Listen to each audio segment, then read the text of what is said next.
On pouvait voir que quelque chose avait frappé la cime des arbres et à quel endroit ça avait frappé le sol. J'ai entendu un cri provenant de ce boisé. Je n'ai plus jamais entendu un cri comme celui-là. Qu'est-ce qui a bien pu se poser ou encore s'écraser à Kecksburg, Pennsylvanie? Cette nuit m'a marqué. Je sais ce que j'ai vu et personne ne me fera croire autrement. Et pourquoi l'armée américaine a-t-elle tenté de tout camoufler? Je crois que le gouvernement les a menacés s'ils parlaient. Il a immédiatement pointé son arme vers nous et a dit « Arrêtez, allez-vous-en ». Vous allez remarquer la présence de l'armée américaine tout au cours de cette histoire. Aujourd'hui, une équipe de scientifiques va tenter de percer ce mystère vieux de 35 ans. Okay, it does look like the top of that tree was hit by something. Qui a divisé cette petite ville américaine. The government has been lying to us. That's all BS. It sounds like hooey to me. Les membres de la même famille se retrouvaient soudainement dans des camps opposés. Certains disaient « j'ai été impliqué » et d'autres disaient « il n'y est rien arrivé ». Je crois que les gens nient parce qu'ils ne veulent pas accepter la réalité. Nous retournerons aussi à Roswell pour analyser de possibles preuves tangibles d'un écrasement d'OVNI. Ici Brian Campbell. Restez avec nous pour Mystère à Kecksburg.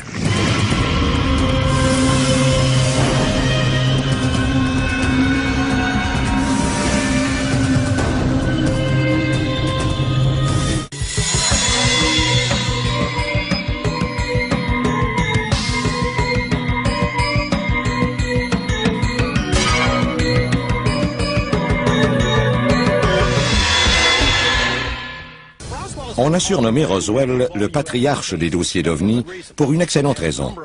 Il comporte plusieurs témoins crédibles et démontre tous les signes d'un camouflage gouvernemental. Pendant que nous poursuivons l'investigation sur l'écrasement de Roswell, qui révèle des découvertes intrigantes, nous avons rouvert des dossiers d'OVNI controversés. Au cours de cette émission, nous allons utiliser les outils scientifiques modernes pour tenter de mettre à jour des preuves tangibles sur ce qui s'est réellement passé dans une petite ville appelée Kecksburg, que certains surnomment le Roswell de la Pennsylvanie. As Pennsylvania's Roswell.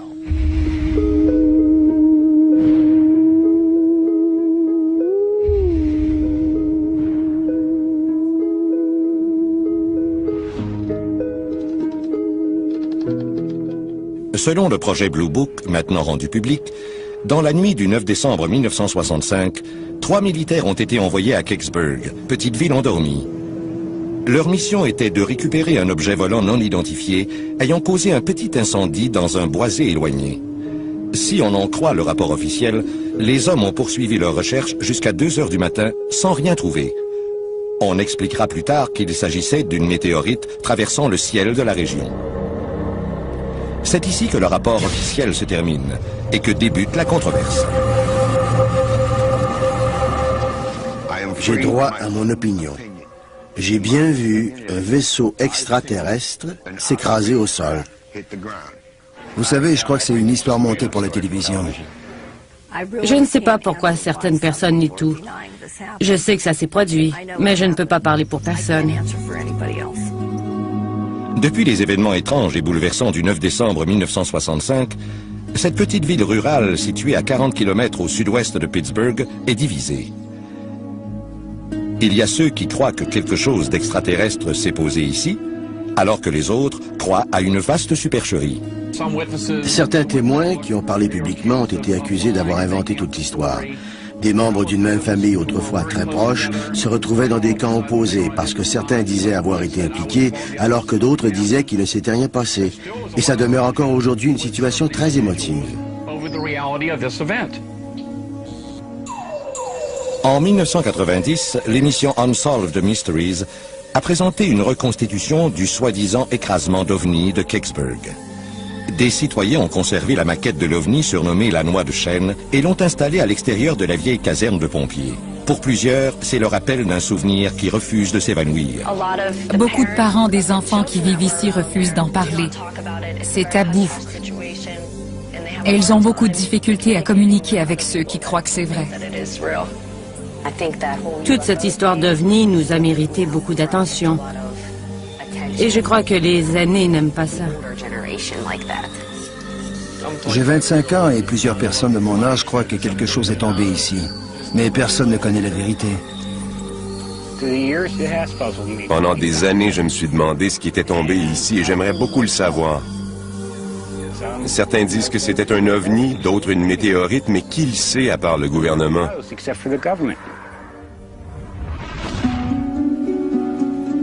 Bien que Robert Blystone n'avait que 16 ans en 1965, il essaie toujours de comprendre ce qu'il a vu à 16h45 un certain soir de décembre particulièrement doux. Il faisait chaud à mon retour de l'école. Alors je suis allé faire un tour sur la véranda. Je regardais par là et j'ai entendu un vrombissement ou peut-être un sifflement. En levant les yeux, j'ai vu un objet traversant le ciel.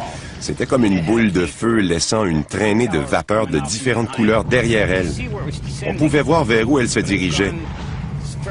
Son mouvement était lent. Elle ne tombait pas. C'était sous contrôle et quand elle a touché le sol, j'ai vu un nuage de poussière.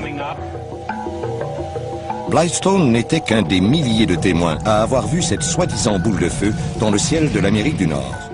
Moins d'une heure auparavant, l'objet volant avait été vu au Canada, laissant dans sa course des lignes téléphoniques bloquées et des témoins éberlués. Kecksburg est un des sites d'écrasement d'ovnis les plus méconnus de l'histoire américaine et aussi l'un des plus intéressants. Il y a beaucoup de témoins et un haut pourcentage de leurs témoignages peut être corroboré. L'histoire qu'ils racontent est celle d'un objet qui traverse le ciel du Canada et de l'Ohio et qui s'écrase à Kecksburg en Pennsylvanie.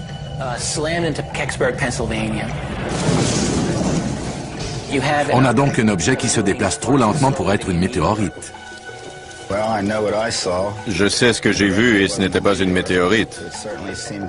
Il m'a semblé que ça avait été construit. Les lignes étaient douces, tout comme sa surface, et ça ne ressemblait pas du tout à une météorite. Selon certains témoins, l'objet aurait changé de direction, aurait manœuvré, ce qui apporte une dimension très intéressante. Dans la grande région de Pittsburgh, on a reçu plusieurs rapports d'un objet brillant. L'objet s'est déplacé vers le sud-ouest, dans le comté de Westmoreland. Il y a eu un boom supersonique lors de son passage. Entre Greensburg et Latrobe, l'objet a tourné vers le sud. Et à Laurelville, d'autres témoins ont vu l'objet se déplacer vers Kecksburg, au nord-est. Au cours de ce trajet, l'objet semble avoir ralenti.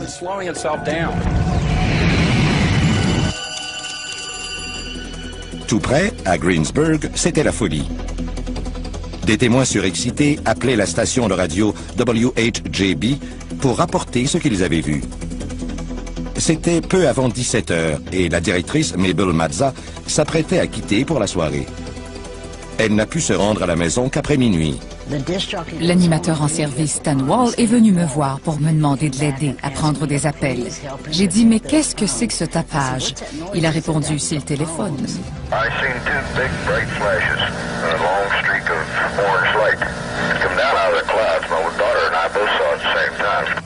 J'ai pris des centaines d'appels qui disaient que quelque chose s'était posé à Kecksburg. Et quelqu'un d'autre a dit que c'était un ovni. Bien entendu, j'ai pensé que c'était, vous savez.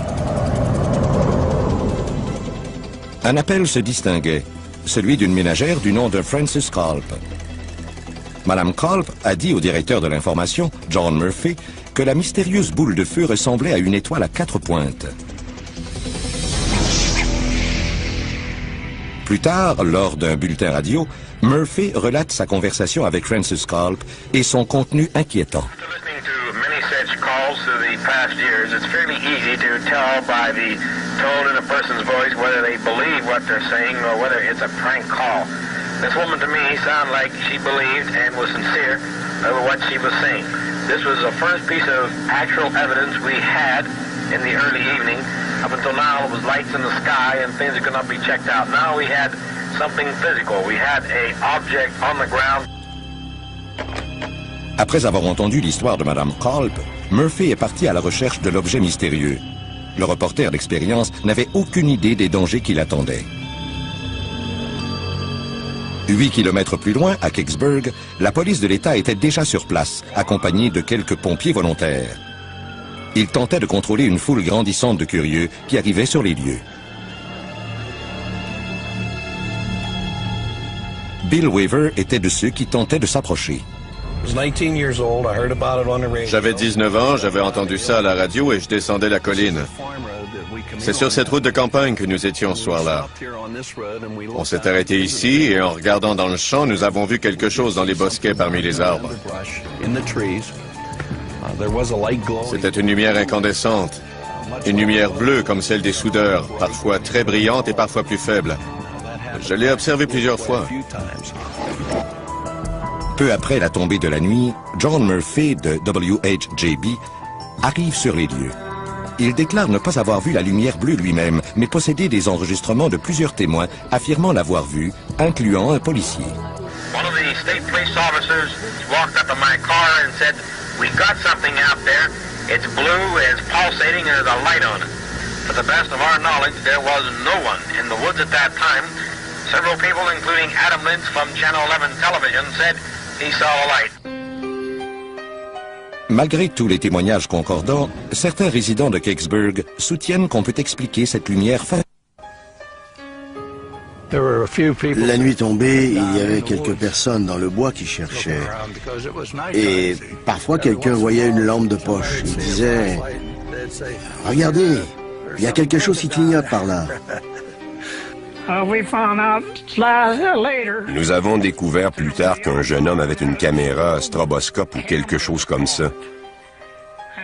Il l'a fait fonctionner 3 fois. C'est de là que venait la lumière bleue. Voilà l'explication. Ed Myers était le chef des pompiers volontaires au moment de l'incident. Il s'agit de moi, j'imagine. Ils ont dit que c'était tombé, que ça ressemblait à une noix de chêne et que ça avait marqué le sol. Le sol n'avait pas été marqué. Tu l'as vu, toi? No ground disturbed.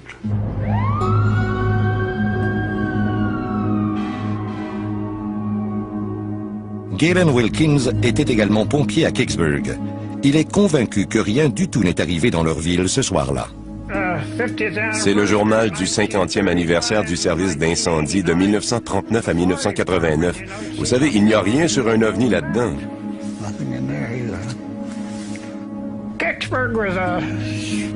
Kecksburg était une petite ville accueillante. Toute cette histoire a changé beaucoup de choses.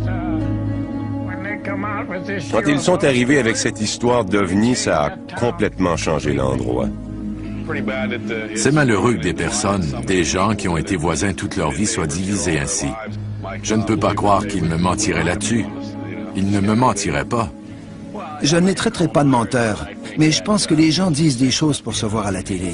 Vous savez, quand la caméra tourne, les gens disent n'importe quoi s'ils croient qu'on va les passer à la télé.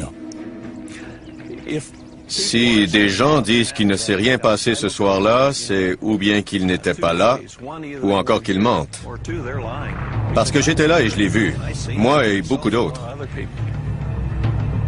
Je dirais aux gens de Kecksburg qui croient que rien ne s'est écrasé ce soir-là et qu'il ne s'est rien produit, de repenser à ce qu'ils disent.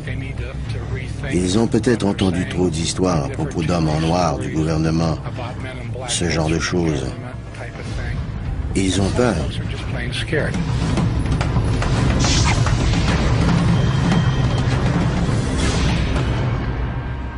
Ceux qui connaissaient le journaliste John Murphy témoignent qu'il n'avait peur de rien. Mais c'est avant qu'il ne soit impliqué dans l'incident de Kecksburg. Ces enregistrements audio exclusifs sont ceux qu'il a enregistrés sur les lieux ce soir-là. Ils sont diffusés pour la première fois à la télé nationale. When I got to the top of the hill where they pointed out to me, said that was the description the woman gave of where she saw the object. There was no smoke there at that time.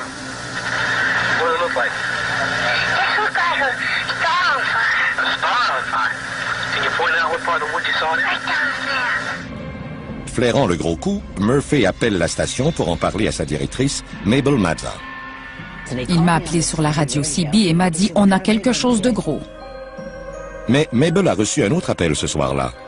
Un appel qui s'avérera encore plus significatif.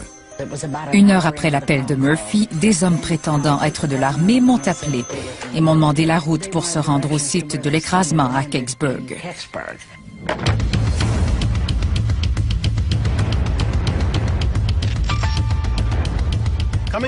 À venir à Mystère à Kecksburg.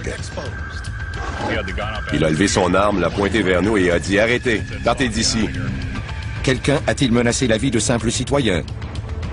L'ancien chef de cabinet de Clinton veut savoir. Menacer des gens avec des armes n'est pas la façon dont nous fonctionnons dans ce pays. Un témoin de Kecksburg conduit des scientifiques dans les bois à la recherche d'indices de ce qui pourrait être tombé en 1965. Et une nouvelle surprenante au sujet des fouilles à Roswell.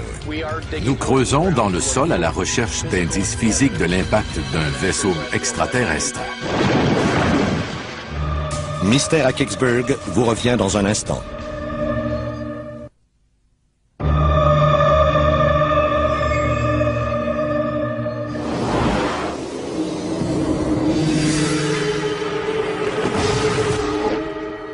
Plusieurs saisons se sont écoulées depuis la chute d'un mystérieux objet dans une forêt de Pennsylvanie. Plusieurs questions restent sans réponse et la petite communauté de Kecksburg est toujours déchirée. Le Dr Stephen Kite, un archéologue de l'Université de Virginie-Occidentale, ainsi que Mitzi Schramke et Chris Haney, géologue, arrivent à Kecksburg pour débuter une investigation que nous avons demandée. Ils utiliseront les outils de la science moderne pour trouver des réponses à ce mystère. Je suis emballé de faire la géoarchéologie de ce site, puisque c'est très inhabituel. On s'attend à retrouver certains indices, s'il y a eu l'impact d'un gros objet ici. L'exactitude de ce site est basée sur des témoignages. Au moment de l'incident, Jim Romansky était un jeune pompier volontaire d'une ville voisine. À la fin des années 80, il a visité le site accompagné du spécialiste des ovnis, Stan Gordon. Il a marché dans le secteur pendant un bon moment et a dit « Les gars, je crois que c'est précisément ici. » 1 an plus tard, nous avons reçu un message anonyme nous disant qu'il y avait un autre témoin qui avait vu l'objet sans jamais le rapporter. C'était Bill Bullybush. Aujourd'hui âgé de 77 ans, Bullybush doit tenter de retrouver l'endroit exact où il a vu l'objet il y a si longtemps. Le terrain a beaucoup changé depuis sa dernière visite. This is it, George. Here's the tree that I stood back of. And I stood here and I happened to look up there and there it was. It embedded right into the ground about a foot and a half. La description que Bullybush a fait de l'objet supporte la théorie que ce n'était probablement pas une météorite. Je travaillais sur une Corvair 64 à la maison lorsque j'ai vu une boule de feu rouge traverser le ciel. Ça s'est déplacé et ça tournait comme si c'était télécommandé. Ça a fait un 8 pour ensuite faire un atterrissage sur le ventre après avoir frappé la cime des arbres. Ça sentait les œufs pourris. On entendait un sifflement et un crépitement comme quelque chose qui refroidit. C'était rouge-feu. A fairly soft landing. Oh yeah, it just like it was radio control. Kite et les autres espèrent que les souvenirs de Bullybush leur permettront de déterminer ce qui est tombé ici en 1965. Ils vont fouiller la région pour trouver des débris métalliques et des taux de radiation inhabituels. Mais plus important encore, ils vont creuser pour voir si le sol a été dérangé. S'il y a eu un impact, ou encore si on a voulu cacher un impact, ce sol meuble et humide pourra encore révéler des indices.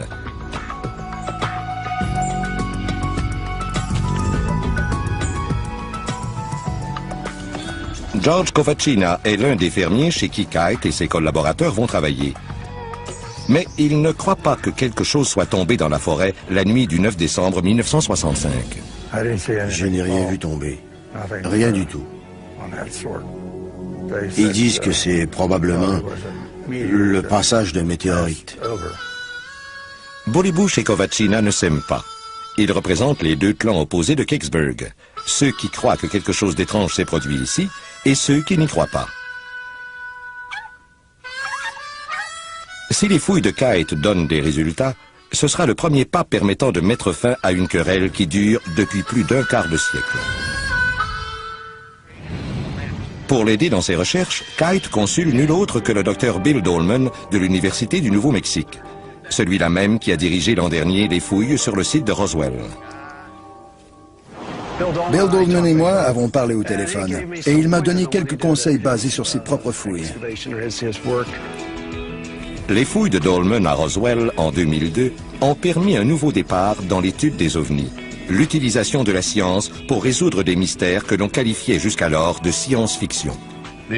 Ce qui est particulièrement excitant, c'est qu'en observant le sol, je me suis dit « Wow! Il y a une anomalie stratographique exactement où il devrait y en avoir une. » Nous avons trouvé des indices possibles prélevés des échantillons de sol et les avons examinés au microscope pour tenter de trouver des débris. Aujourd'hui, Dolman retourne à la voûte de Wells Fargo à Roswell pour y récupérer ces précieux échantillons de sol ainsi que des sacs contenant des matériaux d'origine inconnue pour les étudier à nouveau. Il va tester les échantillons dans un laboratoire d'Albuquerque à la recherche de ce qui pourrait rester d'un écrasement d'ovnis. On dit que l'armée a tout ramassé, mais tout le monde sait qu'il peut toujours rester des débris minuscules. Le but de cette analyse est de voir s'il ne reste pas de débris microscopiques de ce qui a pu tomber ici.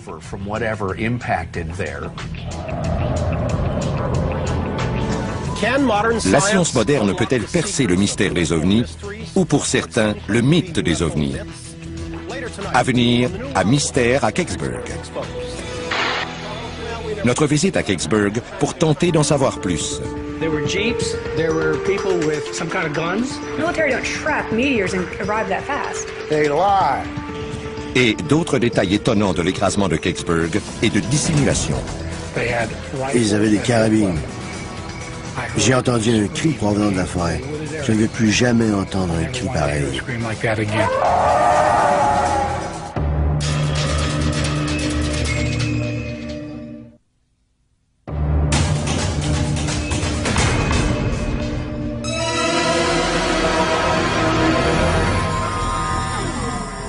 « 9 décembre 1965, Kecksburg, Pennsylvanie. Vers 20 h, une véritable foule envahit la route rurale Highland Lane, ainsi que la route opposée qu'on appelle depuis ce soir-là la route météorite.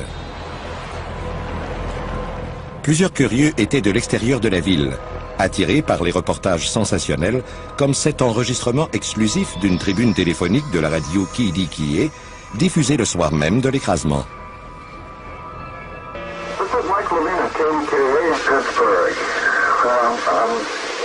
Getting bulletins here by the minute. KDKA News is checking with the Pentagon out in the open that the possibility an Army missile might have plunged into the moon over Westmoreland County. Maybe not. But we've got a lot of speculation going on, and people are really demanding some explanations, and the government isn't coming up with them. Il est probable que le premier reporter arrivé sur les lieux ait été le directeur de l'information d'une autre station, John Murphy, de WHJB à Greenburg. Murphy a mis de la pression sur deux policiers locaux. I asked, "Did you find anything down there?" He looked puzzled for a second and said, "I'm not sure." Then I said, "Well, let me ask my question a different way. After you make your report to the captain, do you think you or the captain perhaps may have something to tell me?" Même si Murphy avait des années d'expérience sur le terrain, il n'était pas préparé à la réponse du policier. He said, "You better get your information from the Army." This was the first time anyone had made any mention of the military. To refer me to the Army led me to believe that perhaps there was something in the woods at that time that showed some significance of military value. Bob Getty, un reporter pour le Greensburg Tribune, était aussi sur les lieux. Il y avait beaucoup de militaires aux alentours, il y avait des policiers et les soldats étaient armés. En sortant de ma voiture, ils m'ont demandé où j'allais. J'ai dit, je vais là-bas voir ce qui se passe. Ils ont répondu que je ne pouvais pas y aller. J'ai demandé pourquoi et ils m'ont répondu parce qu'il n'y avait rien. J'ai dit, s'il n'y a rien, je peux y aller alors. On m'a dit, vous devez partir d'ici.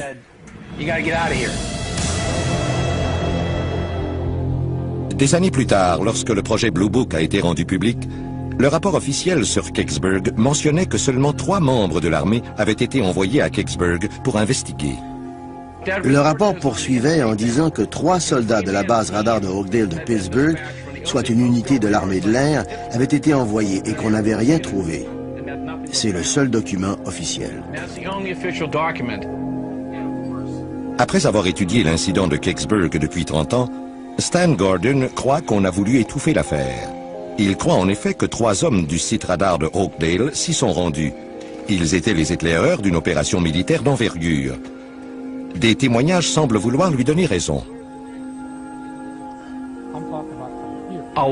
Plusieurs personnes disent « Écoute, j'étais là et j'ai vu les militaires. » Des gens ont dit avoir vu du personnel de l'infanterie et de l'armée de l'air. D'autres ont vu des gens de la NASA ce soir-là. Pourtant, des citoyens respectés de Kecksburg croient le gouvernement et croient qu'il n'y avait aucun personnel militaire dans la ville ce soir-là. Je n'ai jamais vu de militaires là-bas. Les militaires disent qu'ils n'étaient pas là. Mais c'est difficile à croire quand une population de quelques centaines de personnes dit les avoir vus. Et je croirais les gens de la communauté avant l'armée n'importe quand. Il n'y avait pas de camion militaire dans le secteur à ce moment-là. Pas de Jeep. Non, rien. Rien du tout. Et je serais prêt à passer au détecteur de mensonges. C'est un gros mensonge. Je serais prêt à jurer sur la Bible qu'ils étaient là et que je leur ai parlé. Bob Bittner était pompier volontaire au moment de l'incident. Beaucoup de ses amis l'ont délaissé parce qu'il refuse de changer sa version des événements. Bittner allègue que le 9 décembre 1965, il est allé à Kecksburg après avoir terminé sa journée de travail comme camionneur. 3 véhicules militaires sont arrivés. Il y avait un officier haut gradé. Je lui ai demandé si nous pouvions aller là-bas avec lui. Et il a dit que personne n'irait avec eux là-bas.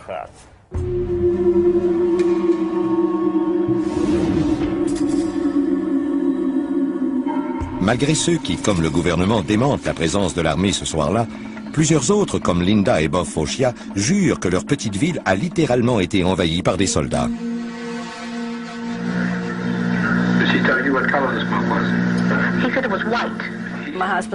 Mon mari regardait la télé et écoutait la radio. On disait qu'un objet était tombé et nous avons remarqué qu'il y avait beaucoup de circulation devant notre maison sur la route qui mène à Kecksburg. Il y avait beaucoup de voitures de police. Un peu plus tard, on a vu plusieurs véhicules militaires arriver. Les Focia ont été étonnés de voir l'armée arriver si tôt après l'écrasement. La base militaire de l'armée de l'air la plus proche est à environ 80 km. Donc je présume qu'ils sont probablement venus de la région de Pittsburgh ou encore qu'ils ont atterri à l'aéroport de Pittsburgh où ils ont aussi une base. Et ensuite ils ont roulé jusqu'ici. Ou encore ils l'observaient et le suivaient.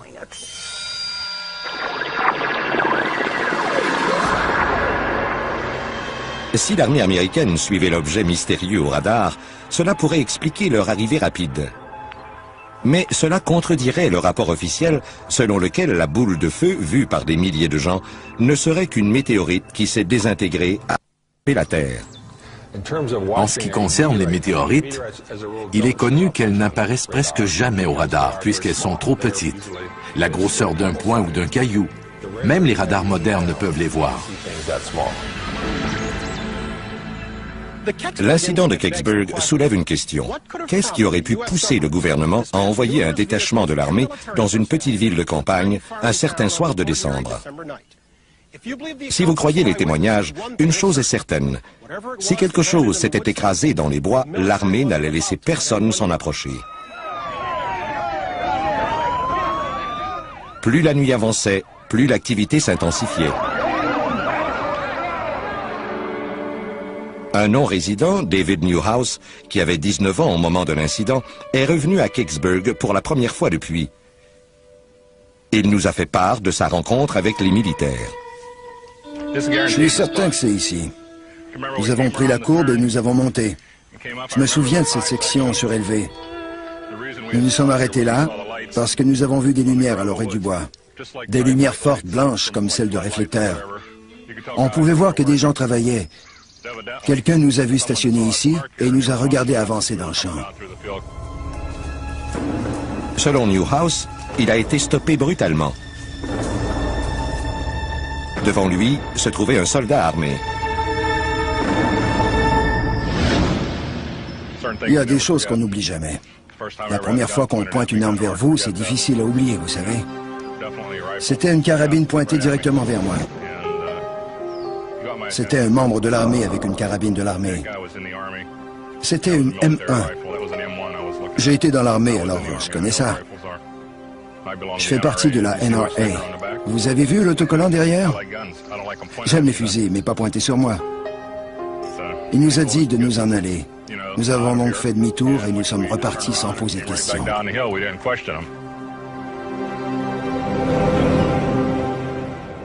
Après s'être stationné sur la route surplombant le bois, l'adolescent Bill Weaver a eu lui aussi une altercation avec l'armée. Ils sont venus vers nous, nous ont dit de déplacer notre voiture et de partir. J'avais 19 ans et je voulais savoir pourquoi on devait partir. Ils n'ont donné aucune raison et ont menacé de saisir ma voiture si je ne partais pas. C'était la voiture de mon père, alors avant d'être encore plus dans le pétrin, je suis parti. Don Sebastian était un autre jeune homme curieux. Lui aussi était à l'écoute de WHJB. Et il a convaincu les amis de conduire les 70 km et de se rendre à Kicksburg pour voir ce qui pouvait bien se passer. Il y avait des feux de Bengale en travers de la route et des policiers armés. L'un d'eux s'est approché de mon véhicule et m'a demandé de retourner d'où je venais. Étant jeune et aventureux, ça ne faisait pas vraiment mon affaire. On avait fait tout ce trajet sans rien pouvoir saisir de l'action. Vous comprenez? Sébastien est donc parti à pied vers le bois pour mieux voir ce qui se passait. J'ai emprunté cette route et je me suis caché derrière un camion militaire. Je suis monté sur le pare-choc ou sur un pneu, je ne me souviens plus. Mais j'étais suffisamment élevé pour voir par-dessus le camion de l'autre côté. Et je pouvais voir du personnel militaire armé. En regardant par-dessus une butte, puis dans le ravin, j'ai vu entre 75 et 100 militaires. Ils avaient des carabines et marchaient tous ensemble vers un boisé.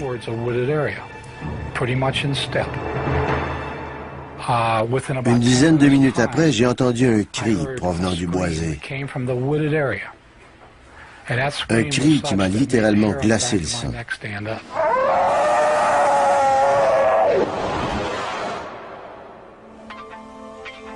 Je ne veux plus jamais entendre un cri pareil. Quelques secondes plus tard, Sébastien a entendu un autre cri.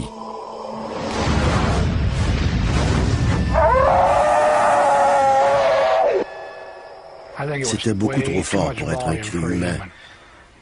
Je ne vois pas comment un cri humain pourrait porter aussi loin. Après le deuxième cri, j'en ai eu assez. Et je me suis dit, c'est assez, je fous le camp d'ici. Qu'est-ce qui aurait bien pu atterrir dans ce bois et produire un cri pareil? Que pourrait-il y avoir de si important pour que l'armée menace de simples citoyens? Et pourquoi, presque 35 ans plus tard, n'y a-t-il pas de dénouement à cette histoire? À venir. Des hommes en veston et imperméables menaient l'opération. Ils donnaient des ordres aux policiers et à l'armée. Je crois que le gouvernement les a menacés s'ils parlaient. Des hommes en noir et d'autres personnages inquiétants. Il n'y a aucun doute sur l'existence des hommes en noir et certains d'entre eux sont du monde, comment dirais-je, bureaucratique. Et la recherche des dossiers manquants sur l'affaire Kicksburg. Si on envoie des douzaines et des douzaines de soldats, il y a des rapports sur ces événements. Nous sommes convaincus qu'ils doivent exister quelque part. Au retour, la suite de Mystère à Kicksburg.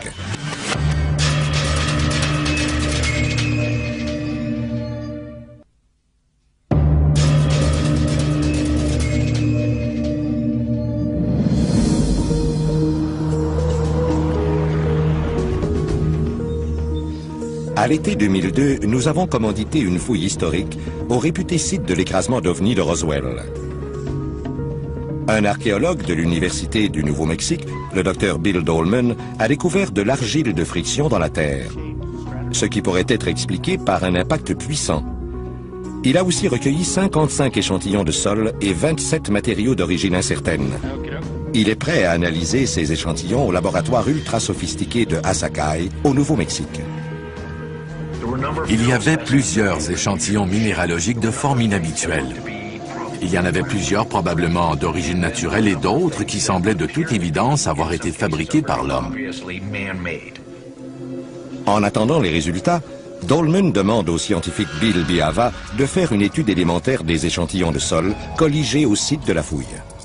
Pour répondre à la question, est-ce que la terre de Foster Ranch est différente de celle qui ne provient pas de Foster Ranch? Je dis que les échantillons prélevés dans la tranchée et passés au détecteur de métal sont radicalement différents. L'analyse des éléments du sol a convaincu Dolman de poursuivre ses fouilles à Foster Ranch. Entre-temps, au jour 2 des recherches à Kecksburg, le Dr Ray Hicks, un spécialiste forestier de l'Université de Virginie-Ouest, arrive sur place. Sa mission, tenter de retrouver après tant d'années les arbres brisés tels que décrits par des témoins. Hicks s'est appuyé sur de rares photographies prises par le chercheur Stan Gordon au début des années 80 et qui montrent ce qui semble être des arbres endommagés. On peut certainement voir que quelque chose de directionnel s'est produit ici. Tous ces arbres sont orientés dans la même direction. À l'endroit où nous sommes, j'ai de la difficulté à comparer les arbres qui sont tombés avec ceux que j'ai devant moi.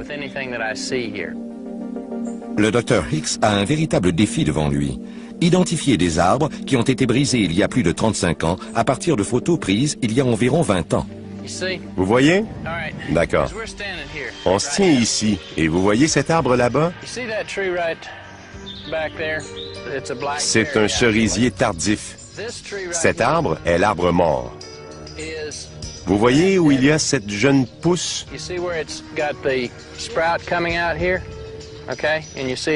Vous voyez en haut où la cime est brisée?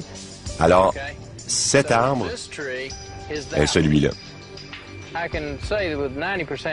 Je peux dire avec 90% de certitude qu'on a retrouvé les arbres représentés sur cette photo. Hicks informe l'archéologue Stephen Kite de ses découvertes. My assumption is that this tree here is the one that was affected. That is, that the top here was broken out. That is consistent with Bill's recollection that it was coming in from this direction. Okay, it was coming in from this direction, going that way. Il y a un problème. Les arbres identifiés par Hicks à partir des photographies sont dans une autre crique parallèle au site, mais à environ 30 mètres de l'endroit où Bill Bullybush se rappelle avoir vu l'objet qui s'est écrasé. This is Ray Hicks. I'm a forestry professor at West Virginia University. I'm here with Steve Kite. Le scientifique appelle le chercheur Stan Gordon qui a mené toutes les entrevues auprès des témoins. Quand j'ai parlé aux scientifiques, il m'a semblé qu'ils étaient près de la zone, mais j'ai eu l'impression que Bill était probablement au mauvais arbre, parce que la description qu'il faisait de certains éléments ne concordait pas. Okay, so if we stand with our back to the tree facing the Hayes farmhouse, okay, now what? Then we're looking at the wash that you're talking about, 20, 25 feet from it. Would you say we're digging in the wrong place? It appears that the spot indicated would be not in the same place where you're digging. Deux petits ruisseaux à quelques mètres de distance. Des souvenirs vieux de 35 ans. Kite et son équipe réalisent qu'ils devront reprendre les fouilles dans un autre secteur.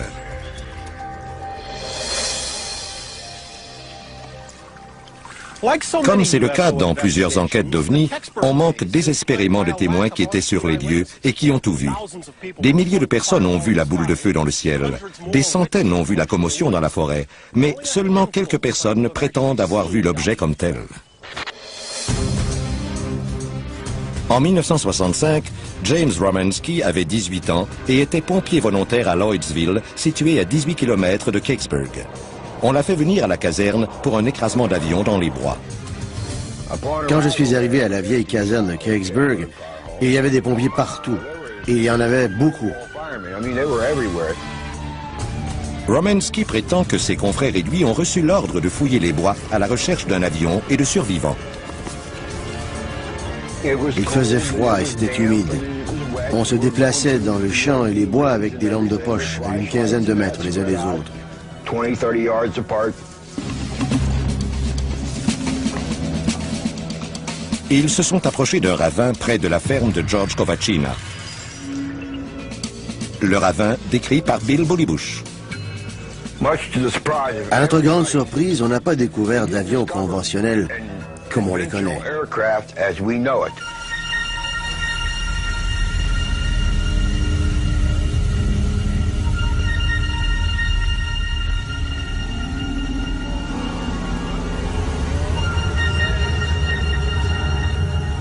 Ce qu'on a trouvé était plutôt un gros objet métallique.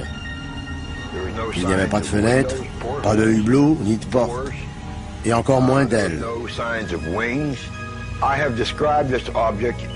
J'ai décrit l'objet comme étant une énorme noix de chêne parce que le côté était courbé et il y avait comme un bouclier tout autour.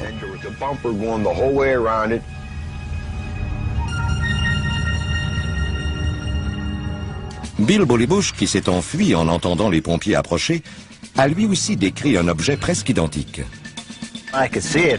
Je pouvais le voir assez bien. Il n'y avait pas de traces de soudure ou de fenêtre, rien. Et derrière, il y avait comme une sorte de bague avec des signes égyptiens dessus. Je ne sais pas ce que c'était. On a peut-être été là 15 minutes. Puis, 2 hommes sont arrivés à travers les bois. Très grands, très officiels, avec des imperméables. Ils nous ont dit de partir d'ici puisque le secteur était sous surveillance. Ils nous ont ordonné de partir.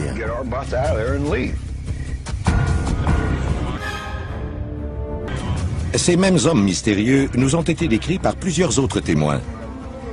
Bill Weaver, l'adolescent en quête de sensations fortes, dit les avoir remarqués tout de suite. Ces hommes en vêtements de ville semblaient avoir autorité sur tout le monde.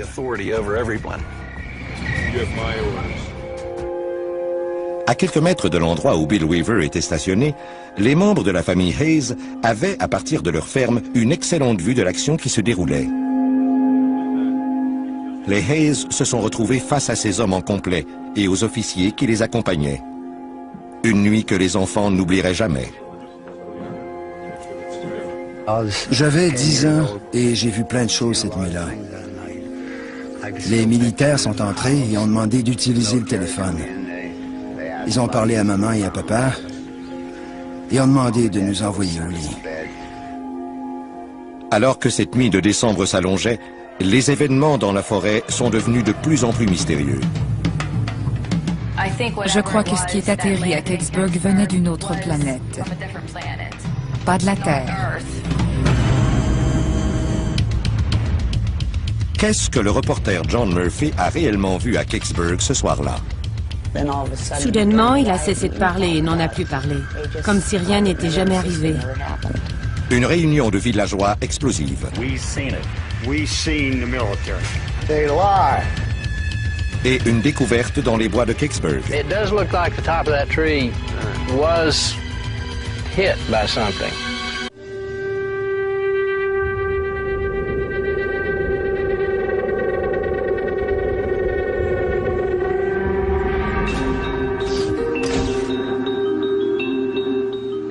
Est-ce qu'un objet incandescent s'est écrasé ou encore, selon certains, posé dans cette forêt en 1965?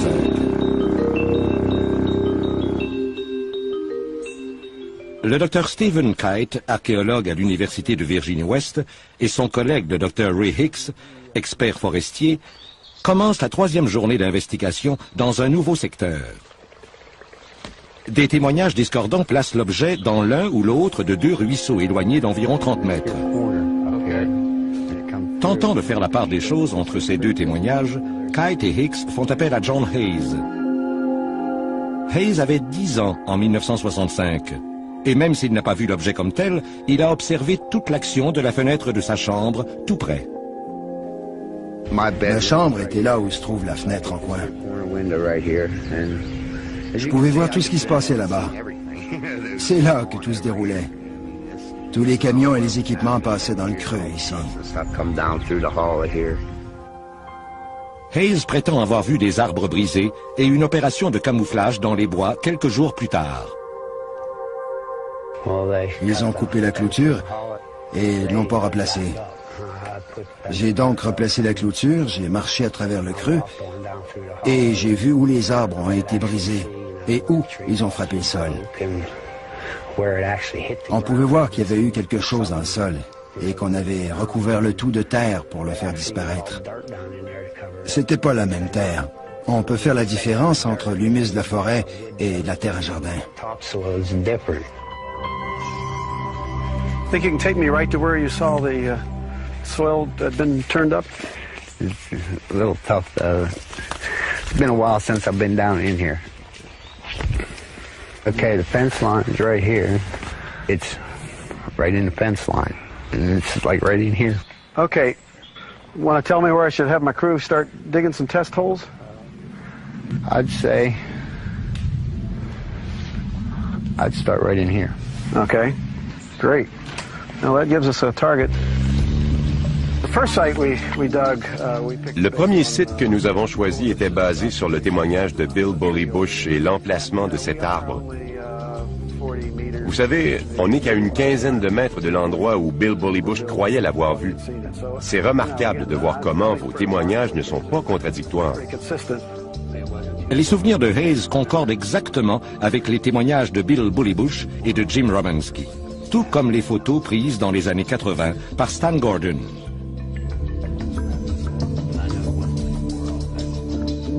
Okay, the key point that I started with is that tree right there. See the forked cherry with the flag in it up high? Right. The top of that tree was knocked out by whatever hit it. Right.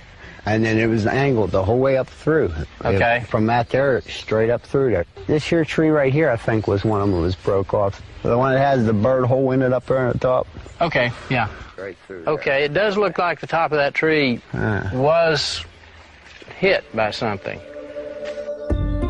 Le témoin John Hayes a donné deux nouveaux indices importants aux scientifiques. Un endroit plus précis où creuser pour voir si le sol a été déplacé. See, this one's a lot darker than that. Even at the bottom, it's not as orange as that. It does look like we may be right on John Hayes' disturbance zone. Ainsi qu'une meilleure trajectoire pour vérifier la thèse des arbres brisés. John Hayes a d'autres souvenirs du 9 décembre 1965. Il soulève des questions encore plus inquiétantes sur l'incident. Mon frère Jim était avec moi et il y avait cet homme qui passait avec quelque chose dans les mains. À l'époque, je croyais que c'était un détecteur de trésors. Il nous a dit qu'on ne devrait pas être là, que le secteur était fermé, que personne ne devrait être ici. On lui a dit qu'on vivait tout près et qu'on venait ici tout le temps. Alors, il nous a dit, vous savez quelque chose des radiations? Non. Et il a dit qu'il y avait peut-être des radiations.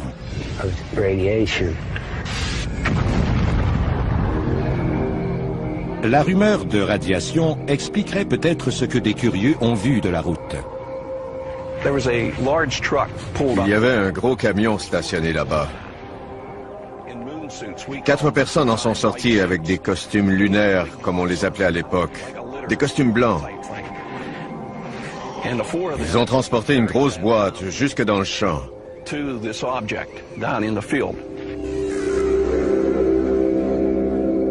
Ils ont soit mis quelque chose dans la boîte, soit retiré quelque chose de la boîte. Je ne sais pas, mais ils ont travaillé là-dessus toute la nuit. Tout aussi alarmant que les témoignages sur les radiations, on aurait vu ce soir-là des hommes d'une mystérieuse agence du gouvernement.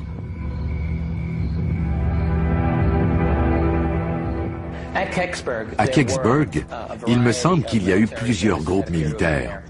L'armée, l'armée de l'air et probablement la NASA. Et ensuite, il y a plusieurs personnes qui ont vu des hommes en civil qui menaient l'opération. La question se pose, est-ce qu'il s'agit des hommes en noir? Les histoires de soi-disant hommes en noir remontent à près de 50 ans. Au cours de ses recherches sur les écrasements d'OVNI, le journaliste Nick Redfern en a entendu parler à maintes reprises. Il y a plusieurs rapports documentés à propos d'écrasements d'OVNI ou encore de satellites qui relatent que des témoins des incidents ont été avertis de ne rien dire, de ne pas parler des événements. Il n'y a donc aucun doute que ces hommes en noir existent et que quelques-uns d'entre eux sont, disons, d'une agence officielle. Quand on a témoin d'OVNI sur témoin d'OVNI qui disent avoir reçu la visite de civils en complet, et que ces civils semblent en savoir beaucoup sur ce que vous avez vu, puis qu'ils vous disent que ce n'est peut-être pas une bonne idée de parler de ça parce qu'il pourrait vous arriver quelque chose, vous finissez par les croire. Dans des documents obtenus selon le droit d'accès à l'information, on apprend que même l'armée de l'air était préoccupée par les hommes en noir et par leur provenance. L'armée de l'air avait entendu parler de ces hommes en noir et avait entendu dire qu'ils se déguisaient en officiers de l'armée. Ils avertissaient les gens de ne rien dire des incidents. Un important mémo a circulé partout dans l'armée de l'air, un mémo qui disait « Si vous avez entendu parler de ces hommes ou si vous rencontrez quelqu'un qui a croisé ces hommes, nous voulons le savoir immédiatement. Nous devons savoir qui sont ces hommes et ce qu'ils font. » Des hommes en noir ont-ils été impliqués dans l'incident de Kecksburg? Cela reste à prouver, mais plusieurs indices confirmeraient la présence d'autres agences secrètes, les projets Moondust et Blue Fly.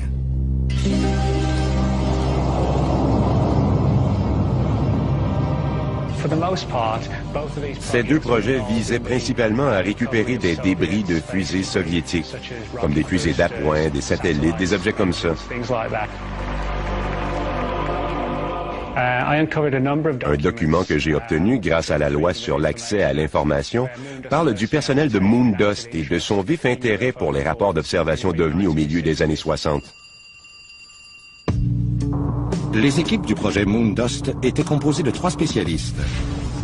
Des experts qui pouvaient être envoyés dans n'importe quelle partie du monde très rapidement pour récupérer un engin écrasé. Que cet appareil soit américain, qu'il soit d'un autre pays ou encore d'origine extraterrestre, cela demeure top secret. Qui d'autre se trouvait à Kecksburg ce soir-là? Plusieurs témoins impliqués dans l'événement ont livré des informations pertinentes qui laissent croire que la NASA a joué un rôle important dans l'investigation à Kecksburg. John Hayes se souvient avoir reçu la visite du personnel de la NASA le soir de l'écrasement. J'ai vu ces hommes en survêtement. Il y en avait plusieurs. Ils sont entrés chez moi. Je crois qu'ils étaient 6. Et l'un d'entre eux portait un écusson de la NASA. Est-ce que ces hommes étaient vraiment de la NASA? L'ancien ingénieur, James Oberg, ne le croit pas. Si vous allez dans un secteur pour maintenir la sécurité, vous n'arriverez pas en brandissant un drapeau. Vous irez en prétendant être quelqu'un d'autre. J'ai souvent entendu parler de certains cas où des groupes apparaissent en Amérique du Sud, par exemple, à la recherche d'une météorite ou de quelque chose qui s'est écrasé disant qu'ils sont de la NASA. Je connais les gens de la NASA qui manipulent ces matériaux. On leur envoie les échantillons, on leur parle au téléphone, mais ils ne vont pas sur le terrain. Ils ne le font pas, ils ne l'ont jamais fait. Alors toutes ces histoires qui parlent d'hommes avec des écussons de la NASA, ça ne veut rien dire. En fait, c'est probablement une indication qu'ils ne sont pas de la NASA. Peu importe pour qui ils travaillaient, ces hommes n'avaient qu'une chose en tête: récupérer le mystérieux objet de la forêt de Kecksburg, le plus rapidement et le plus efficacement possible. Ils semblaient avoir déjà pratiqué ce genre d'opération, ils savaient ce qu'ils faisaient.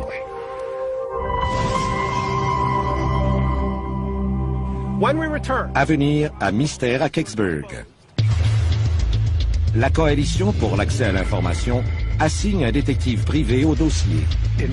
En ce qui me concerne, le gouvernement peut façonner l'histoire qu'il veut, l'histoire qui fera son affaire. La recherche des dossiers manquants se poursuit jusqu'au Capitole. un des hommes les plus influents des États-Unis, appuie cette démarche. Les dossiers de l'investigation devraient être disponibles. 25 ans de secret, c'est déjà trop long. Et des nouvelles des recherches sur l'écrasement de Roswell. Si c'était un ovni, un vaisseau extraterrestre capable de voler dans l'espace, c'était probablement fait d'un matériau qu'on ne connaît même pas encore.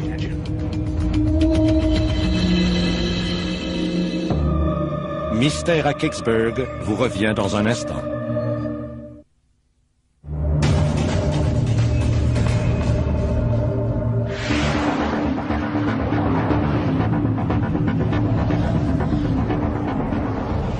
Juin 2003. L'équipe scientifique de Kecksburg fait une découverte importante dans les bois de Pennsylvanie.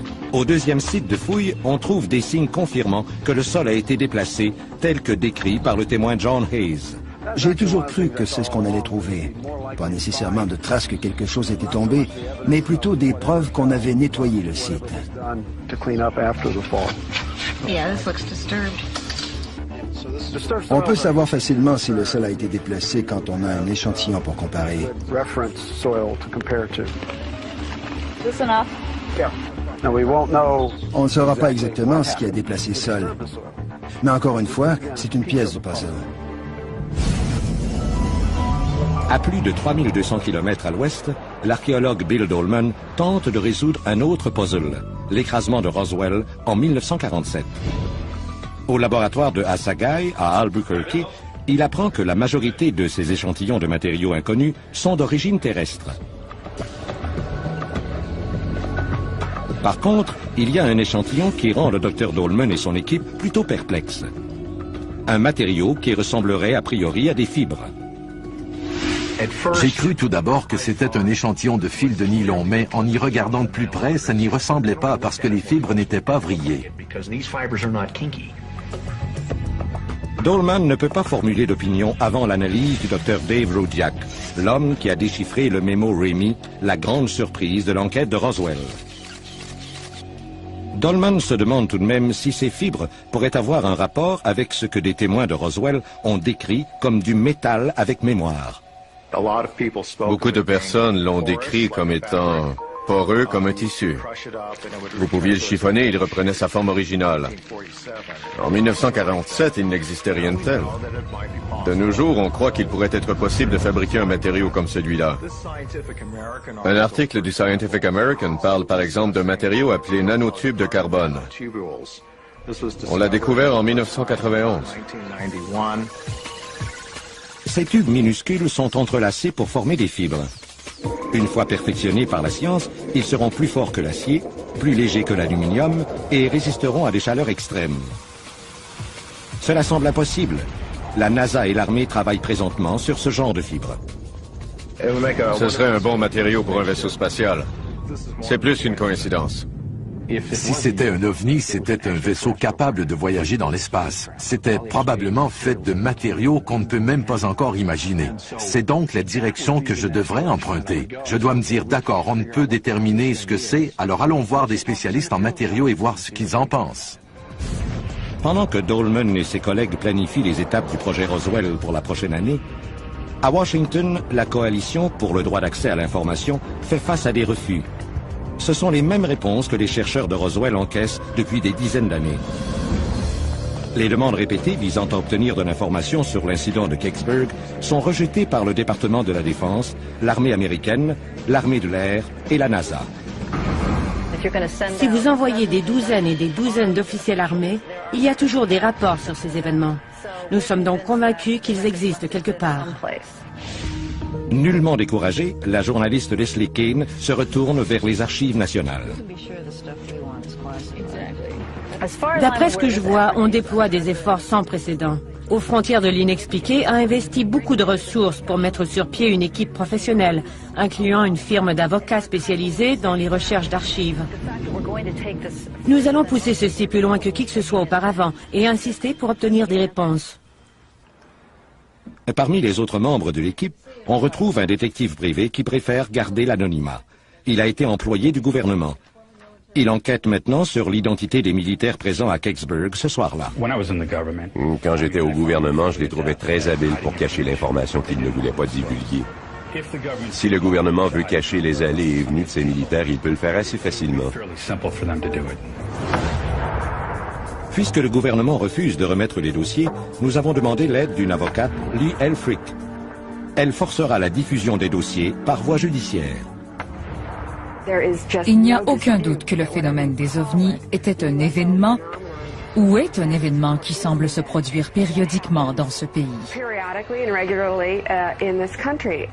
Et la façon dont le gouvernement réagit face à cet événement nous en dit long sur la manière dont il peut réagir face à d'autres événements similaires. Ce n'était peut-être pas un vaisseau extraterrestre. C'était peut-être un vaisseau soviétique. C'était peut-être une de nos propres expériences. Mais peu importe ce que c'était, je crois qu'après 40 ans de silence, nous avons le droit de savoir ce que c'était. La coalition a maintenant un autre allié puissant dans sa quête de la vérité. L'ancien chef de cabinet du président Clinton, John Podesta. It's time to find out what the truth really is that's out there. J'ai toujours lutté pour que la population ait droit à la vérité. Les dossiers de l'investigation de Kecksburg devraient être publics. 25 ans de silence, c'est bien assez long. Il est certain qu'envahir une ville américaine et menacer des gens avec des armes n'est pas la façon habituelle de procéder dans ce pays. Les gens ont le droit de savoir ce qui a déclenché une opération militaire de la sorte. Ils peuvent juger par eux-mêmes si c'était approprié. Je crois que le gouvernement a la responsabilité de dire ce qui s'est passé à Kecksburg, de dire la vérité. Tout le monde devrait savoir ce qui s'est passé et ce qui s'est écrasé. Ça fait trop longtemps qu'on attend des réponses. Si le gouvernement les a, il devrait nous les donner. Le pompier volontaire Bob Bittner est un résident de Kecksburg qui recherche la quiétude. Bittner jure avoir vu ce soir-là des militaires descendre dans le ravin vers minuit.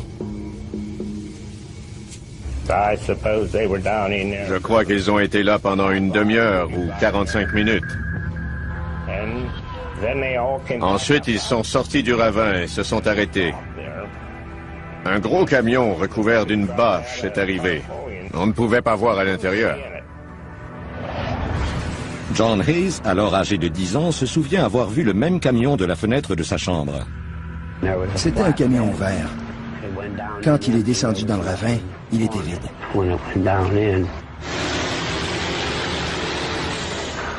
Mais quand il en est ressorti, transportait définitivement quelque chose. Ils étaient pressés de sortir de là.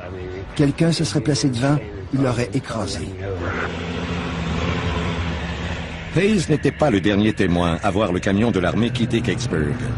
Jerry Betters, un musicien de jazz de Pittsburgh, possédait une ferme dans la région. Il avait convaincu des amis de prendre la route dans l'espoir de voir un ovni. Betters n'a pas été déçu. Quand le camion est sorti de là, il y avait cette chose, un objet ayant la forme d'une noix de chêne. C'était, je crois, un peu plus gros qu'une Volkswagen.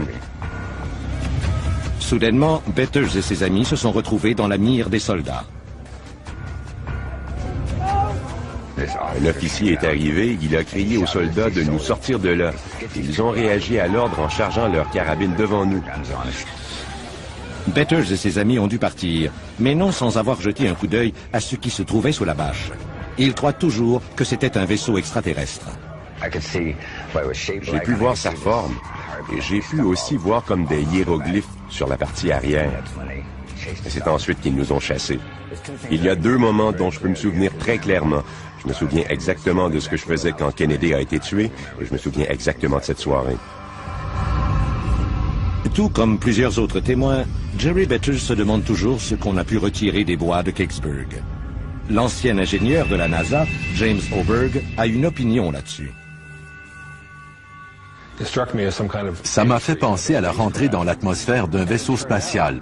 Et selon des rapports de l'armée de l'air, un vaisseau spatial russe aurait en effet effectué une rentrée dans l'atmosphère exactement ce jour-là. Oberg fait référence à Cosmos 96, une sonde vénusienne qui aurait fait défaut et se serait désintégrée au-dessus du Canada tôt dans la matinée. D'autres ont dit que c'était un satellite russe. Est-ce que l'une ou l'autre de ces théories pourrait expliquer l'arrivée rapide des militaires ou encore la mobilisation des équipes Moondost? Si un satellite décline de plus en plus de son orbite et s'apprête à effectuer une rentrée dans l'atmosphère, le commandement spatial américain le suivrait des jours d'avance. Surtout que nous savons maintenant que l'armée américaine tentait de mettre la main sur des pièces de satellites russes, ce qui leur aurait permis d'obtenir de l'information stratégique, en particulier sur le programme d'armes nucléaires. Durant la guerre froide, la découverte d'un vaisseau ou d'un satellite russe aurait en effet été entourée du plus grand secret. Mais qu'en est-il de la forme en noix de chêne de l'objet décrit par tant de témoins? Un aspect très intéressant, c'est que la capsule de rentrée construite par les Soviétiques lancée vers Vénus et qui est retombée sur Terre le même jour que les événements de Kecksburg avait justement la forme d'une noix de chêne, selon l'armée.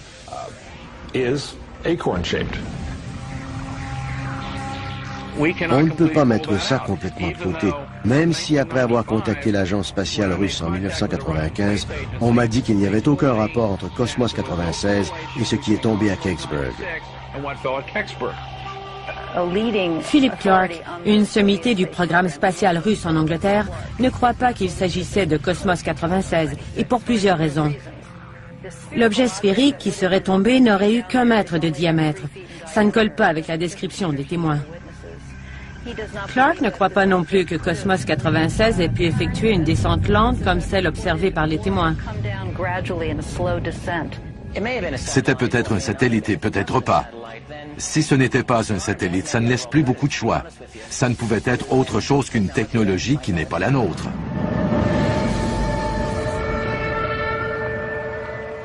Peu importe ce que c'était, il n'en restait plus une trace le lendemain matin.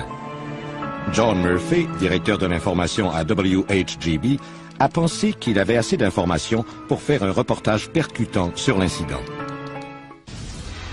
À venir, est-ce que John Murphy en savait trop à propos de l'incident de Kecksburg?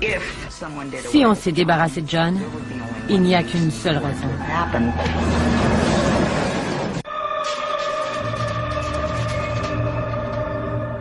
En 1965, Linda Fauchia était directrice au contenu à la station WHGB.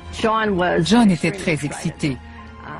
Il effectuait le montage de toutes les entrevues qu'il avait faites et il était certain que ça ferait une excellente émission.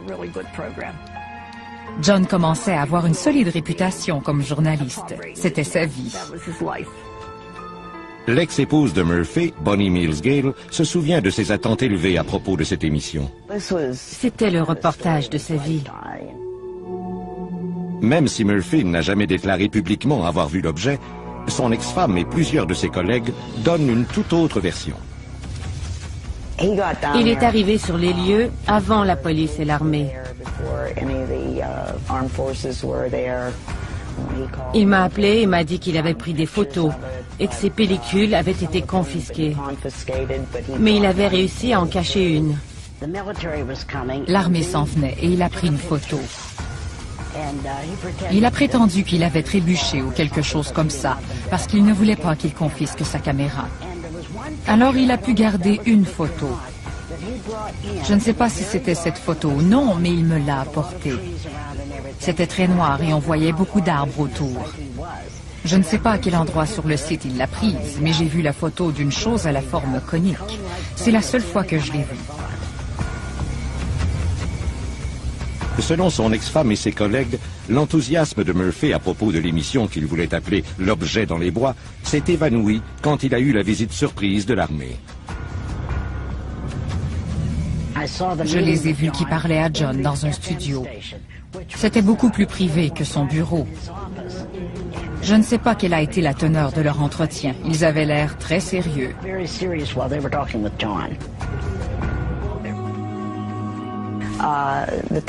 Connaissant le genre de reporter qu'il était, ce n'était pas dans sa nature d'abandonner une histoire comme celle-là.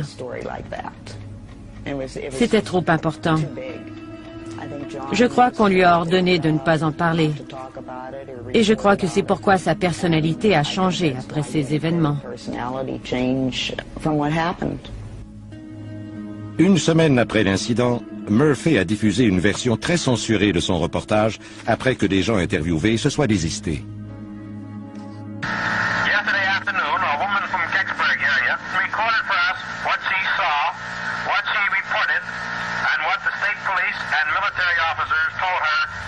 object was. She described for us on tape what and how it looked. Late this afternoon, she notified this radio station that she was afraid of getting into trouble, and she did not want her description of the object used on the air. We received other calls early tonight from some other people. One person said that they was afraid of the state police, and another person said they did not want to get in trouble with the Army. J'ai entendu l'enregistrement original avant sa diffusion. J'ai été surprise d'entendre le montage final sur les ondes. La plupart des dialogues avaient été censurés. The second call came in. It was a woman with more information. We will now play that interview, and I asked you to listen closely to her description of what she saw.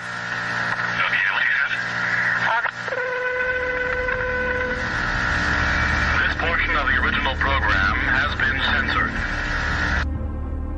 Un autre fait étrange est l'avis de non-responsabilité qu'il a lu au début de l'émission, ce qui était totalement inhabituel de sa part.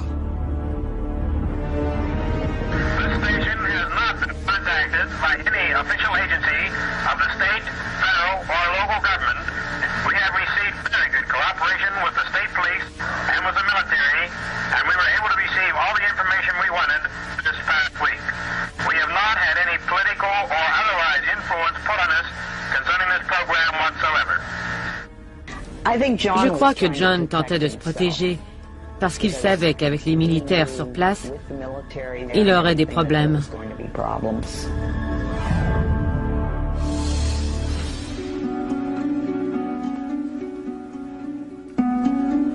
L'explication officielle, rien n'était arrivé, rien n'avait atterri ici et il n'y avait pas d'incident. Fin de l'histoire. En 1965, Bob Getty avait 22 ans. Il était journaliste débutant pour le Greensburg Tribune Review. Son chef de pupitre lui a ordonné de couvrir l'histoire de la décennie, l'écrasement d'un véritable ovni. À son arrivée à Kecksburg, il a été repoussé par la police et par l'armée. Il a été abasourdi de lire l'explication officielle de l'incident dans les journaux. La raison pour laquelle l'histoire s'est évanouie, c'est qu'à l'époque, on croyait les autorités, incluant les journalistes. Contrairement à son collègue John Murphy, directeur de l'information à la station WHJB, Bob Getty n'a été témoin d'aucune activité suspecte dans les bois ce soir-là. Il savait que j'avais été repoussé. Murphy avait plus d'informations confidentielles que moi. Selon des amis et des collègues, la vie de John Murphy a basculé après l'incident de Kecksburg. Puis, lors d'un reportage en Californie, c'est la tragédie. Il était à Santa Barbara. Et vers 22 heures, il a voulu traverser la rue pour aller voir des taches d'huile. Il a traversé la rue. On a conclu que c'était un délit de fuite. On n'a jamais retrouvé le conducteur. J'ai lu le rapport de police. Beaucoup de choses n'ont pas de sens. Quel genre de tache d'huile allez-vous observer à 22 heures? Je n'avais aucune idée, mais je savais que quelque chose n'allait pas. Après la mort de Murphy, toutes ses notes, ses enregistrements, ses photos et les négatifs ont disparu sans aucune explication. Le travail d'une vie mystérieusement envolé. Si quelqu'un s'est débarrassé de John dans cet accident, il n'y a qu'une seule explication. C'est parce qu'il en avait trop vu et trop entendu. Et y avait-il à Kecksburg des gens sans scrupules qui ont voulu s'assurer que certains témoins de l'incident ne parleraient pas de ce qu'ils ont vu? Plusieurs personnes croient que c'est ce qui se cache derrière le refus catégorique de certains résidents d'accepter les événements. Tout le monde avait peur, puis quelqu'un a dit que les militaires étaient allés le voir. Le gouvernement a probablement dit aux gens de ne pas parler. Le gouvernement peut tout faire et à n'importe qui. Ils peuvent menacer les gens et s'en sortir. Je crois qu'on peut influencer les gens facilement, surtout ceux qui sont de la campagne. On peut les influencer et les menacer de façon à ce qu'ils ne parlent pas. Ils ont dû être forcés de mentir, ou bien on les a menacés, ou bien on les a payés. Le gouvernement n'a pas le droit de nous cacher quoi que ce soit. Je crois que les gens et le public en général devraient savoir ce qui se passe. Pourquoi ne pas dire la vérité? Peu importe si c'était un vaisseau extraterrestre. Ça fait 40 ans de ça. Et ça n'a fait de mal à personne alors qu'on dise tout simplement la vérité. Une réunion houleuse à la caserne des pompiers attire des témoins qui n'avaient jamais parlé auparavant. An Army Jeep pulled up, said, hey, we're having a lot of problem with people coming up into the area. If anybody should ask for directions, could you give them the wrong directions? It'd be great. Wrong directions. Et une découverte surprenante dans la forêt. Quelque chose de très brusque s'est produit ici en 1965, quelque chose qui a ralenti la pousse des arbres.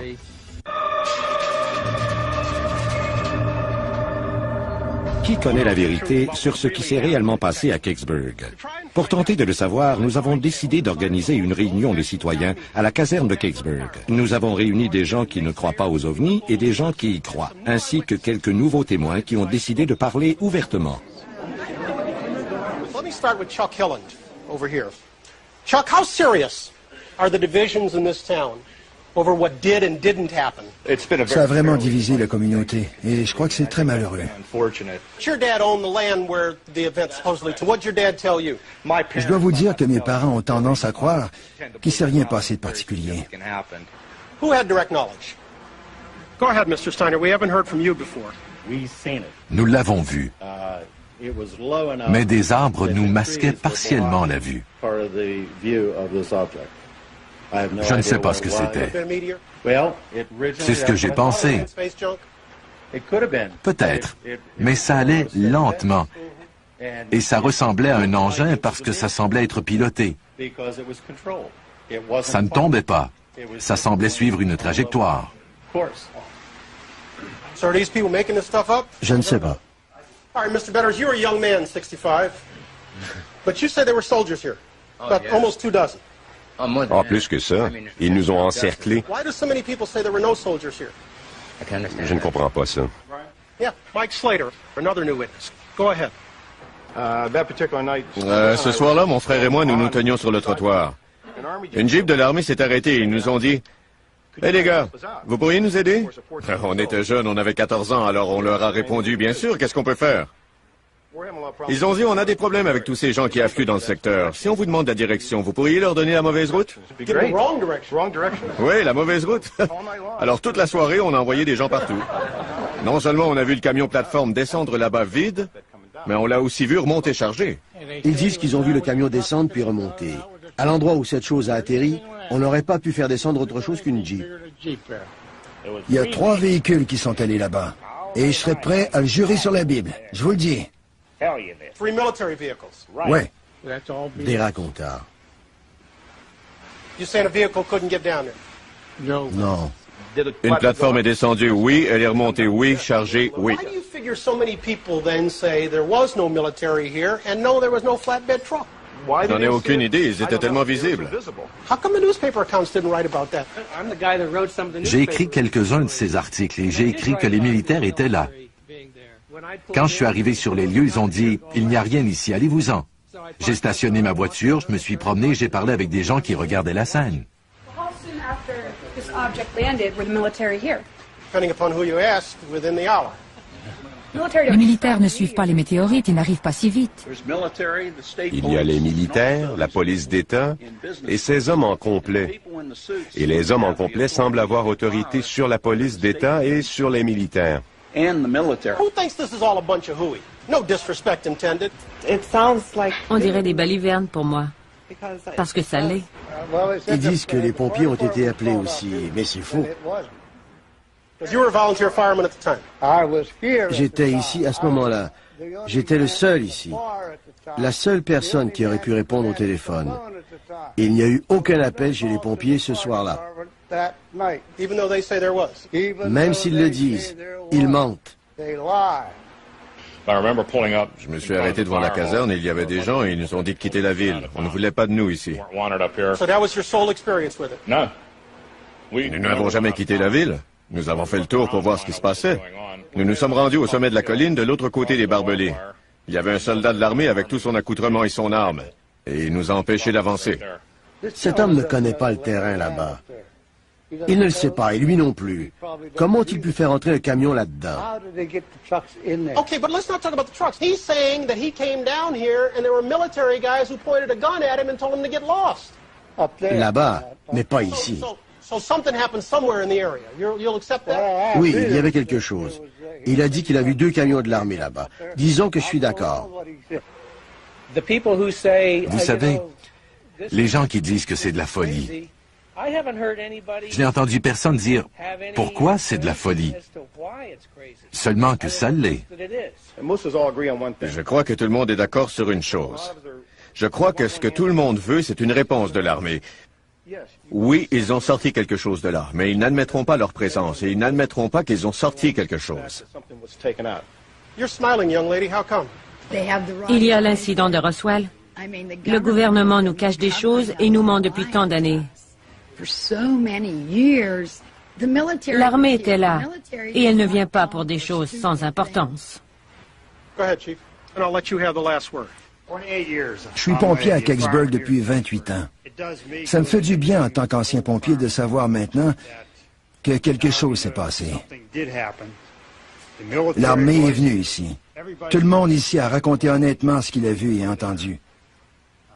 Je crois qu'en fonction du terrain, il y a des points de vue différents, dépendant de l'endroit où on était placé.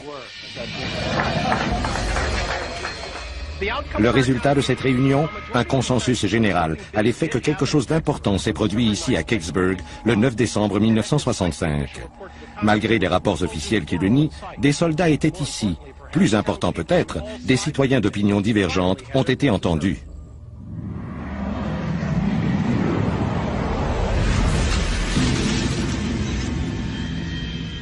Mais une des réponses qui pourrait élucider ce mystère demeure peut-être cachée dans les bois. Le docteur Ray Hicks, de l'Université de Virginie-Ouest, a passé les 2 derniers jours à la recherche des arbres brisés. J'ai disposé des drapeaux rouges qui indiquent, selon moi, la trajectoire apparente de l'objet. Il venait probablement de là. Si vous regardez vers la cime de cet arbre, on peut remarquer qu'il semble avoir été brisé.